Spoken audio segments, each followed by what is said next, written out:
No vídeo de hoje eu vou falar sobre definição e classificação da doença renal crônica. Fica nesse vídeo até o final que eu vou explicar tudo isso hoje para você. Olá pessoal, eu sou o Dr. Roberto Galvão do canal Nefrologista, o maior canal de saúde renal do YouTube Brasil, com foco na prevenção. Ajude mais pessoas a se beneficiarem dos nossos vídeos, fazendo a sua inscrição no canal, ativando o sininho das notificações e deixa aquele like pra gente ir direto no assunto.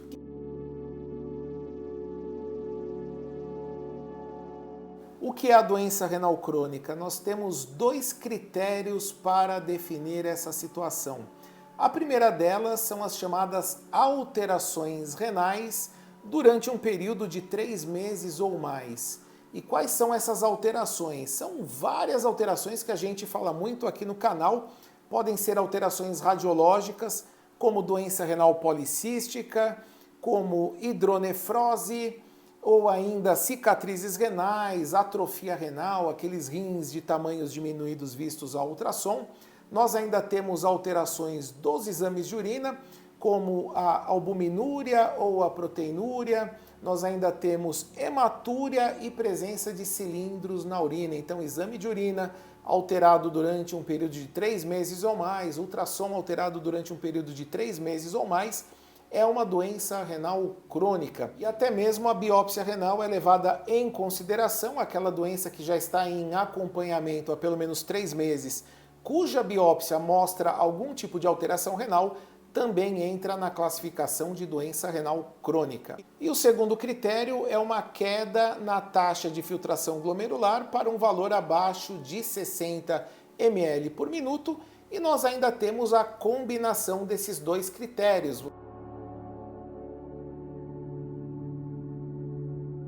A doença renal crônica é classificada por estágios, que são os graus da doença. Para você saber esse grau, você antes precisa saber sua TFG, taxa de filtração glomerular, que é obtida a partir de um aplicativo que você mesmo calcula com esse vídeo aqui do canal, bastando saber sua creatinina. Ou ainda você pode ter feito um exame de urina de 24 horas e aí basta você procurar um resultado chamado clearance de creatinina. E para a coisa ficar mais simples, eu vou colocar aqui do lado a tabela de classificação da doença renal crônica. Acompanhem comigo na linha de cima. O estágio 1 é aquele que tem a TFG acima de 90 ml por minuto, ou seja, a função renal ainda normal, com alguma alteração renal, que é aquilo que eu falei no começo do vídeo, aquelas alterações que pode ser do ultrassom, do exame de urina, enfim. O estágio 2 é aquele que vai de 60 a 89 ml por minuto e é considerado ainda uma doença leve. O estágio 3A é aquele que vai de 45 a 59 ml por minuto e é considerado ali uma doença já de leve a moderada. Nós temos o estágio 3B, que vai de 30 a 44 ml por minuto, já é uma doença de moderada mais para avançada. No estágio 4 nós já temos uma doença mais avançada, mais grave, e isso equivale a uma TFG entre 15 e 29 ml por minuto. E finalmente o estágio 5, onde a doença já é classificada como uma falência renal, a TFG se encontra abaixo de 15 ml por minuto.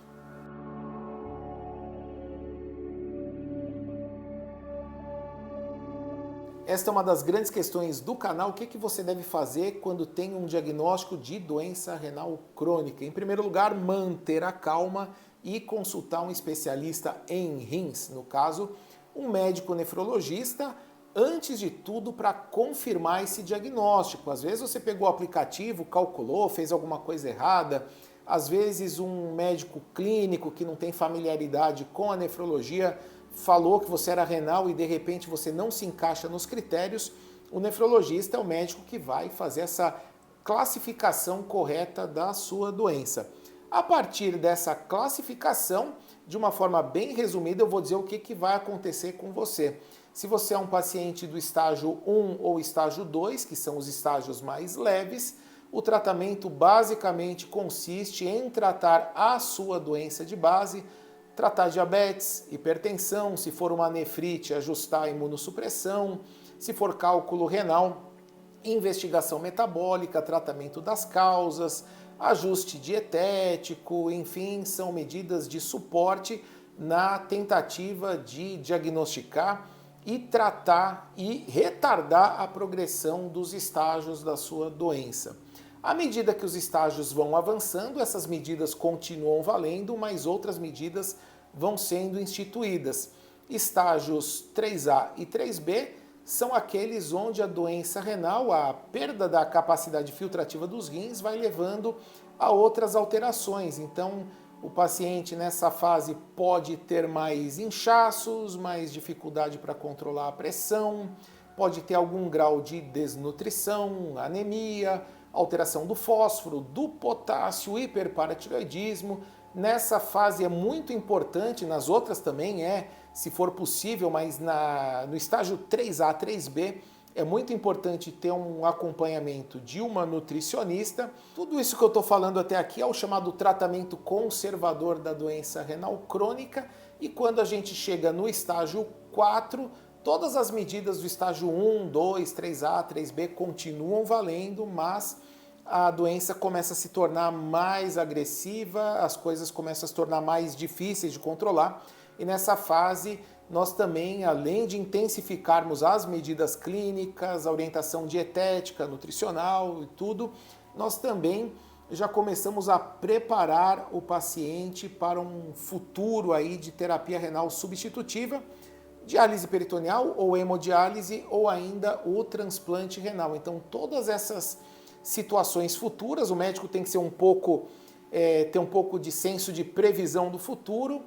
observar a velocidade de progressão da doença e nos momentos corretos e colocando essas pautas aí, discutindo com o paciente o momento aí de repente fazer uma fístula, né, pensando na hemodiálise, o treinamento da peritoneal, os candidatos a doador no transplante, enfim, são várias coisas que são pensadas nessa fase e por essa razão as consultas também começam a ser mais intensificadas. E no estágio 5 é onde se consuma realmente a falência renal.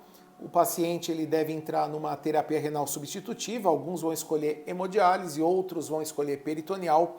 Raros pacientes vão conseguir fazer um transplante preemptivo, ou seja, sem dialisar. Eu tenho, aliás, um vídeo aqui no canal explicando o que é transplante preemptivo.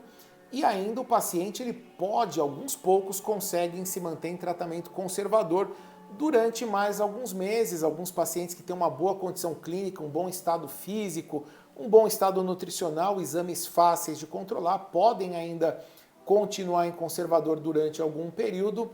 E temos também de falar daqueles pacientes que recusam o tratamento da diálise ou ainda aqueles que não têm condições clínicas de dialisar, pacientes idosos com doenças mentais degenerativas, enfim, são situações que até contraindicam a realização de diálise. Eu tenho também outro vídeo aqui no canal que eu explico quando você não deve indicar diálise num paciente em terminalidade. Mas, de qualquer forma, essas são as opções que nós temos aqui de segmento no estágio 5. Eu espero que este vídeo tenha sido útil para você e se você ainda tem dúvidas, deixe a sua pergunta agora mesmo aqui nos comentários. E não se esqueça de compartilhar com seus amigos em redes sociais, nos grupos de WhatsApp. Eu volto em breve com um novo vídeo. Um grande abraço.